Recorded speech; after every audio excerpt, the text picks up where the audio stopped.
किती लोकांना याचा अनुभव आहे नाही का? म्हणून कमीत कमी एक दुसऱ्यांसाठी तरी टाळी वाजवावी. इथं कोणी आपल्यासाठी टाळ्या वाजवत नाहीये. कुठेतरी पत्रकार बंधू वगैरे तरी एक दुसऱ्यासाठी टाळ्या वाजवत नाही का? किती महत्वाचं आहे ते.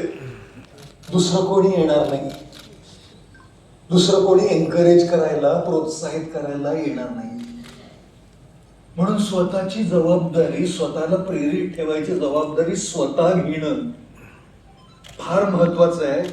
कारण दुसऱ्याच्या हातामध्ये रिमोट कंट्रोल दिलं ना की आज ते हे बटन दाबणार, दुसऱ्या दिवशी ते बटन दाबणार. आपण आपल्याप्रमाणे जगूच शकत नाही. त्यांचे जे बटन चालतात ना त्याच्याप्रमाणे आपण जगत असतो नाही का? पण ना मला सगळ्यात अरे वा धन्यवाद फार फार पटलं ते. कोणीतरी त्यांचा रिमोट आत्ता बसून दाबतोय. क्षमा असाय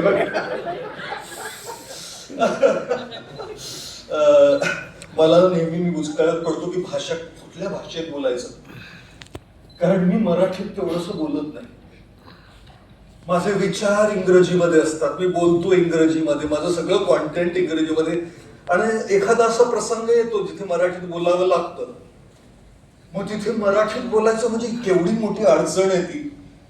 कारण इंग्रजीमध्ये जर विचार करत असाल तर त्याचा शब्दशः अनुवाद करत करत ते तुम्हाला बोलावं लागतं. बरे मराठीत विचार नाही, तिथे इंग्रजी तिथे मराठी. आणि तिथे कधी कधी गडबड होऊ शकते बरं का.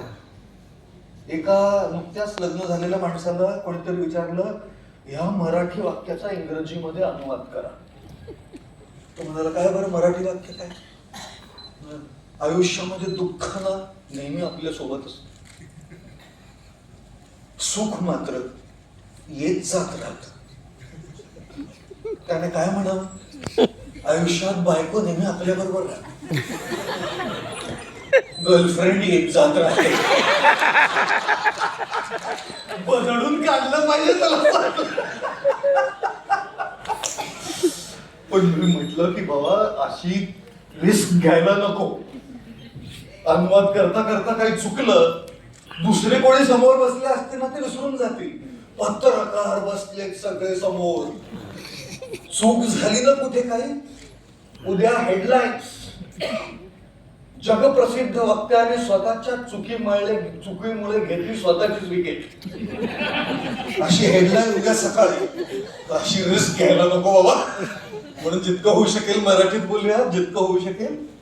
बघूया ना भाषेचं महत्व नसतो, आपला संदेश समोरच्यापर्यंत पोचला पाहिजे, ते फार महत्वाचं असतं. मी खाली येऊ का? नाही चालेल ना? नको नको. स्टेजवर कशाला, तिथे एकटे पडतो आपण. स्टेज म्हणजे एकटे पडण्याची जागा. इथे बघा किती लोक आहेत.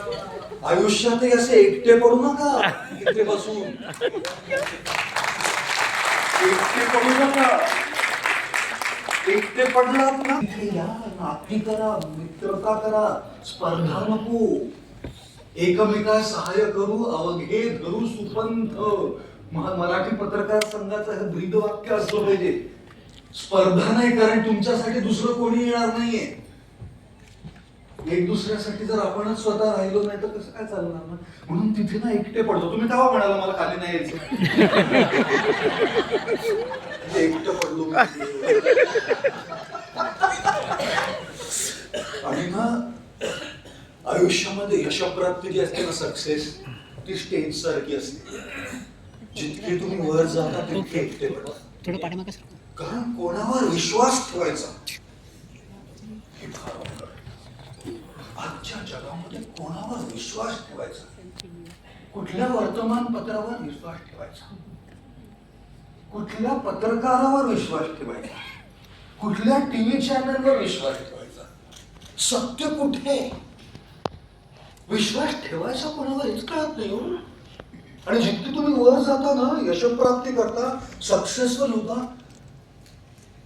ते एकटे पडता. कारण सगळे फक्त तुमचा उपयोग करायला येतात, तुमच्यासाठी कोणी नसतात.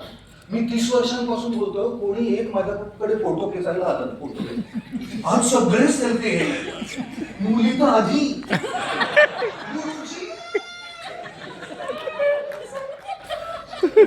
आणि अगदी प्रामाणिकपणे त्यांनी पाहिलेच व्हिडिओ प्रामाणिकपणे येतात, पण ते त्यांच्या पद्धतीने म्हणतात एक सेल्फी द्या. आजकाल जमाना फार बदललाय बघा. आणि सगळे मुलं असा त्यांचा द्वेष माझ्याप्रती, ते मागे लागतात की कोणी भाव देत नाही आणि ते टकल्यांकडे मुली सेल्फी करायला लागतात.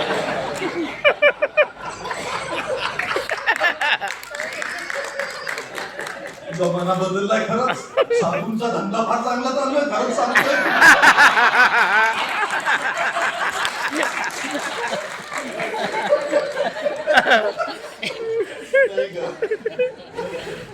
म्हणून ना 30 वर्षांपासून कोणी नाही, आज सगळे.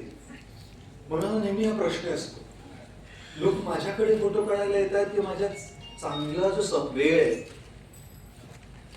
आता सगळं चांगलं चालू आहे ना, ते सेल्फी माझ्यासोबत नाही काढत आहे, माझ्या उत्कर्षासोबत काढतायत. तो उत्कर्ष बदलला ना, कोणी एक डुंकून देखील पाहणार नाही माझ्याकडे. म्हणून मी म्हणतो, जिनके ना आते थे जवाब उनके सलाम आने लगे, जिनके ना आते थे जवाब उनके सलाम आने लगे, मेरा वक्त क्या बदला, मेरे नीम के पेड़ पे आम आने लगे. क्या बात है. जगात सगळेच लोक एकटे पडून चालणार नाही.